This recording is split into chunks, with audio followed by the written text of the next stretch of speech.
So, allow me to introduce you to Jinx. Jinx is my rogue character, and I used him in one campaign so far.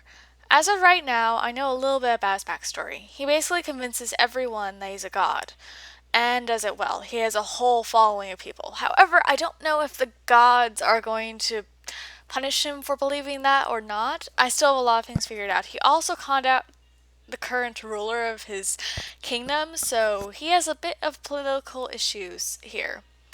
Also, as for what I'm using as a reference, I'm using Hero Forge to use that as a reference for drawing his outfit and everything. It took me so long to figure out what exactly he was wearing and looked like. Also, this is a recent addition to his character. He has Mage Hand, which means he can grab onto anything without using his real hand. I'm pretty sure all you D&D players know that, but I just wanted to say it. It's pretty cool because it really goes along with his character. Also, this video is not sponsored by Hero Forge in any shape or form. It's just I'd use Hero Forge as a way to create a reference for my character. One thing I also figured out was Jinx is an orphan. He grew up in poverty. He has no money, except for the money he got from his following later. But he was incredibly poor until the point where he somehow convinced everyone that he was most definitely a god. He managed to do that. I'm not sure how, but he managed to do it. And now he has people following him, worshipping him, and has little altars to him in their house. So he's this great god, but he's not really a god. So this is also really interesting. He also is not very fond of his moral half. He is half elf. He just really hates being moral half, or at least his moral half. My inspiration for Jinx was actually Torvald from One Hit Die, which is interesting because Torvald is a parody of rogues. But I really liked Torvald's personality, and I thought that'd be really cool to be in a character. So I decided, why not base him on that? So I ended up doing that, and that's how Jinx came to be. I'm still developing his character, of course. I'm not just inserting the personality of Torvald into him, but he does have that element of him. Though Torvald was human and Jinx is half elf. There's the only difference there.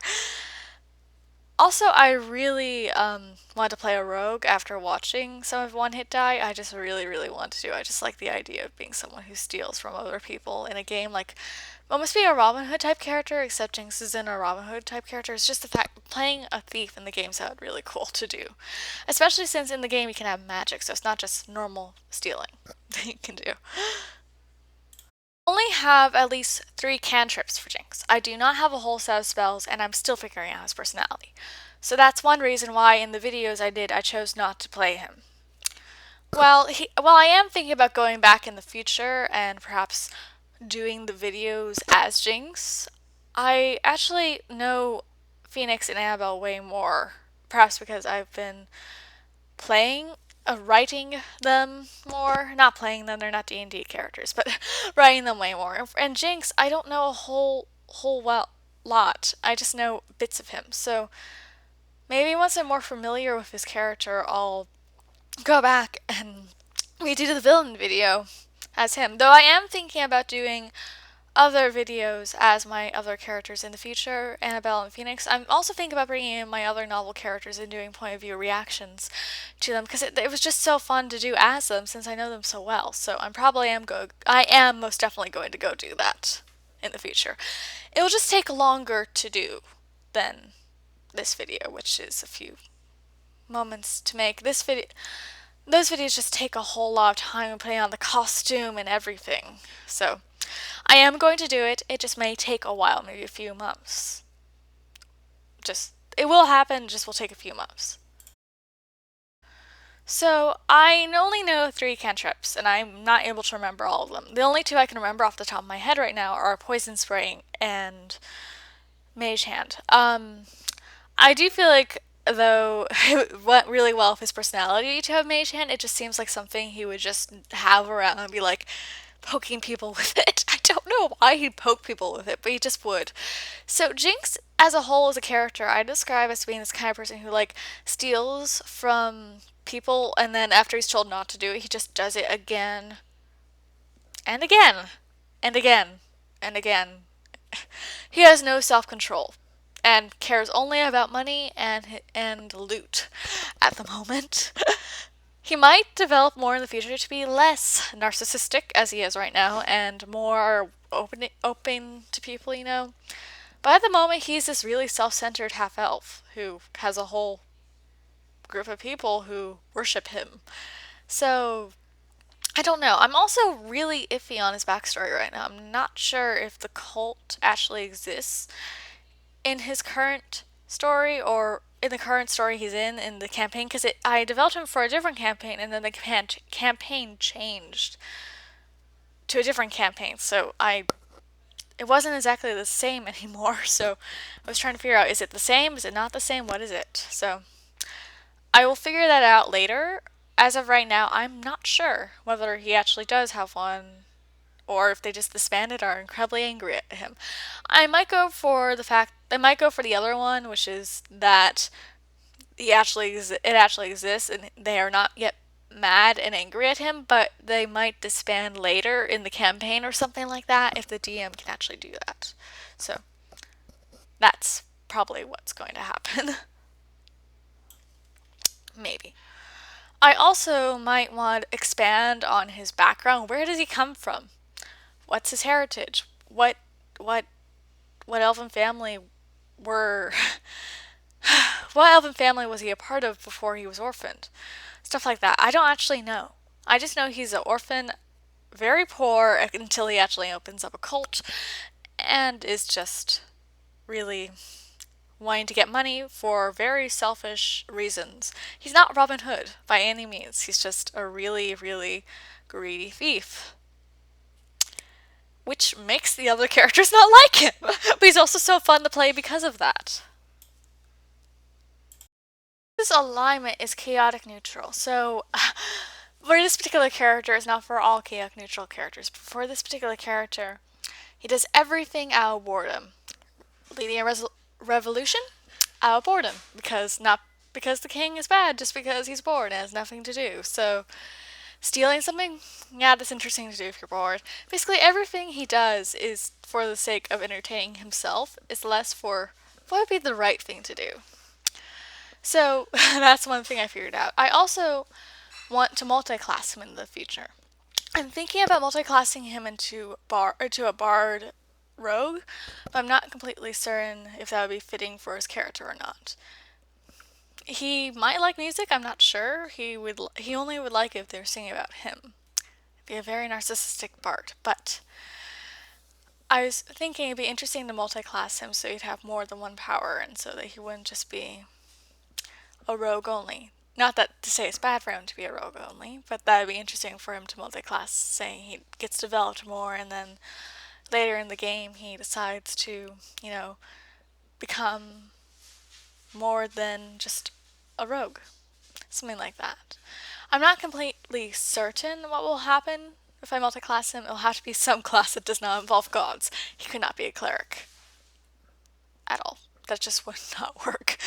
Because, be a little bit weird. At the time I conned everyone into giving me money and convinced them I was a god, talking to the person who you're basically working with would not be very good on Jinx's part, given that I believe he will get punished by the gods later. Possibly. So, Bard is the first thing I thought of. I'm not sure it will be the thing he is in the future, but Bard Rogue is possibly what he'll be. Not sure if that's going to stay or if that's going to change, just letting you know. Though I don't know who Jinx's living relatives are, I had an idea that they're possibly nobility, so they were just not paying attention to this one member of their family who is just messing up a lot and just stealing from people. Just like, oh, that one person, that from my sister, oh, he doesn't, we're not related. Don't focus on it. Please don't focus on it. Something like that. That's what I have in mind. Possibly being part of his backstory. Here's the finished drawing. I really liked how it turned out. And I really like his mage hand. Anyway, on to the second half of the video, the D&D tag. So, my first D&D character. I had an elven bard and an elf ranger were the first characters I created. However, they were not the ones I actually was able to use for a long period of time. I did not end up role-playing as them for so long. I ended up actually not doing that, and I ended up switching to a later on finding a D&D group online, which I only stayed with for a short period of time for as long as the campaign lasts. And the character from that campaign was Orenda von Visser, who is an elven druid who is from Sleepy Hollow. She was her goal was to save Ichabod Crane from doom, basically from disappearing like he does in the book. However, the only way to do that was to fall in love with him. So she ended up being Ichabod's love interest, and that was a fairly interesting experience. I had people though in the campaign who were like, "Let's kill Ichabod," because of the fact that my character fell in love with him and was being a little too, a little too close to him most of the time. She was definitely a little bit clingy. Though I do think I'm going to rework this character in the future and not make her Ichabod's love interest, maybe use her in some spooky D&D campaign. I know I did use her in my book I have not yet written, which is a Legend of Sleepy Hollow retelling. She's not Ichabod's love interest in that. She's actually the one person who Ichabod disagrees with because magic. Magic is definitely not a good thing in Ichabod's mind, so that's one thing. That's one reason why he hates her. But they do end up being friends in the end.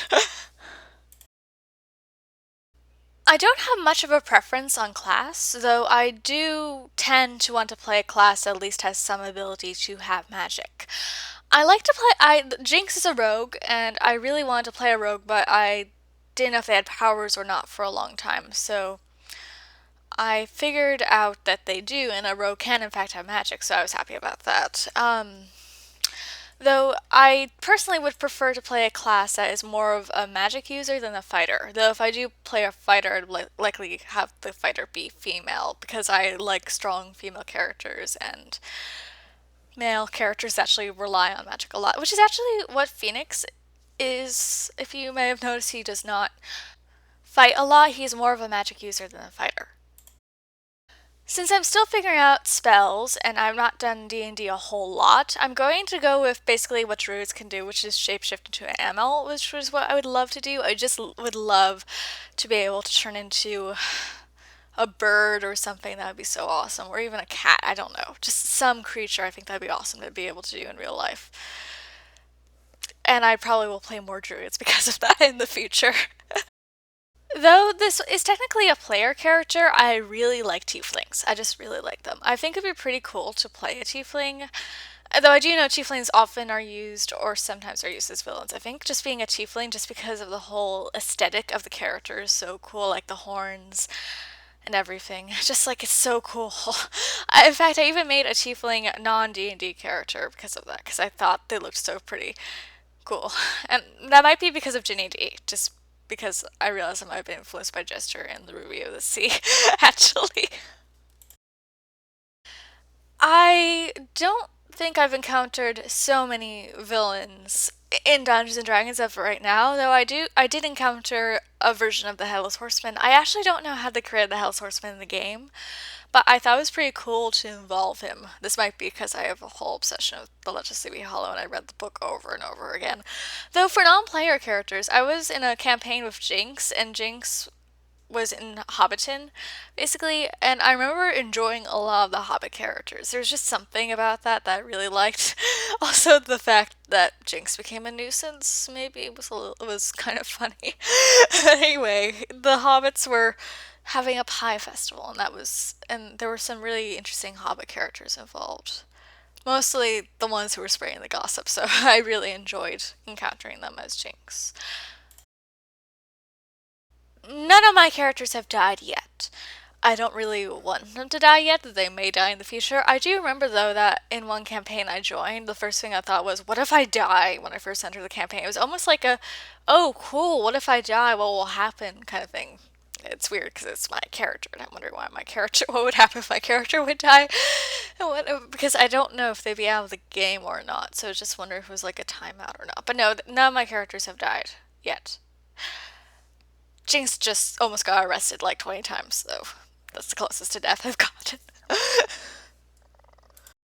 I was not the one whose character had this happen, but in the middle of a fight, a monk character who is also a guinea pig grabbed glasses of water and just used them as a weapon, and they were way more effective than any other weapon that my character could use, which was so funny, and yet. And yet, my character also envied that because the sword he was using was just not affecting the bunnies. So that was funny and also awesome at the same time. So I don't have a whole bunch of stories around this, but my character Jinx basically was trying to convince everyone that he was a god, and I believe rolled a nat 1 on that. Despite the fact that I was kind of in the middle of his backstory, and I was trying to, get everyone to believe him and worship him, and despite the fact he's not a god. Though I do admit it was actually quite kind of funny in the long run, because everyone's like, Jinx, you're not a god. Oh, also, one nat 1 story too is also the fact that I rolled a nat 1 on trying to pick someone's pocket in the middle of a conversation with them. I kind of was using the rogue ability to pick pockets just at my advantage the entire time. It's like, what if I tried to pick someone's pocket and I could get information from that? Like, I could do something really cool with that. Unfortunately, though, I ended up getting caught, and I had to make a whole story as to why he was picking your pocket, and I ended up making Jinx say that he was basically a detective, and therefore that's why I have full clearance to pick your pocket. Don't question it. At the moment, the highest level I've ever played a character to is either level 4 or level 5. I've not gone past that level, but I'm hoping I might get past that level in the future. So I don't currently have that many things that stood out to me, given that I'm so new to it, but I'm gonna go with one that I've actually encountered, which I thought was really cool. I guess everything I do has to involve animals of some sort, but there was this really cool bag Orenda ended up getting in a campaign, which could basically, I think you could throw something out of it, and it could turn into an animal of some sort. Basically, like you could attack the person who's attacking you with it. I don't know what it's called. This is Quinley editing the video. I just remembered it's called Bag of Tricks. But that was one magic item I think would be really cool to have in real life. I guess it's because I like animals so much. I don't really know what my alignment would be. I'm going to say chaotic neutral though. I don't know why I just like chaotic neutral. Or maybe lawful good. I'm not sure. I'm stuck between chaotic neutral and lawful good right now. I never could imagine myself dating my characters. I just don't know why. I could never date any of my D&D characters or any of my characters from my novels. Just it feels weird given that they have parts of myself in them, so it feels like I'm dating myself. Well, technically they're not self-inserts, but they just feel like they have so much of myself in them that it would just be so weird to date one of them. So I'm gonna say none of the above would actually be someone I'd date. So I've only used Jinx once, so I'm gonna say him for now, but I do have a few other characters in mind who I've not used.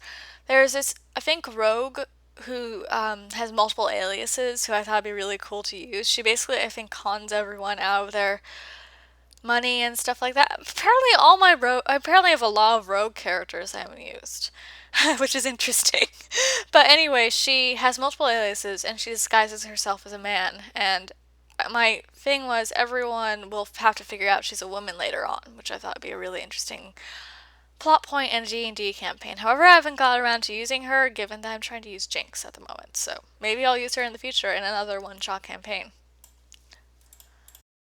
I don't have a whole bunch of dice, but I do think they're pretty. But though more in a personal level, I prefer the figures. I have a few of them. I just don't know where they are, but I prefer them a lot more than I do the dice. I just guess it's something like the reason I like dolls too. So I just really like the figures. They're just pretty cool looking, and I haven't got around to painting any of mine yet. But I just think they're so cool, and I probably will once I find mine. I do know that I have a picture of one of them somewhere. As of right now, I'm still figuring out how to give my character powers and stuff like that. That's one thing I'm still not quite wrapping my head around. I do know I have to make a well-rounded character and stuff like that, and I'm still figuring that part out, but it's just really complicated. So, and maybe in the future I'll figure it out more. Probably I will. Most definitely I will. But that's one thing I have not figured out fully yet. Thank you so much for watching. If you want to see more drawings, you can check out my other videos here. I did one of Annabelle and one of Phoenix. Or if you want to do the D&D tag by Ginny D, I actually linked the doc where she put the questions down below. Anyway, thank you so much for taking your time to watch this 20-minute video, and I'll see you in my next one.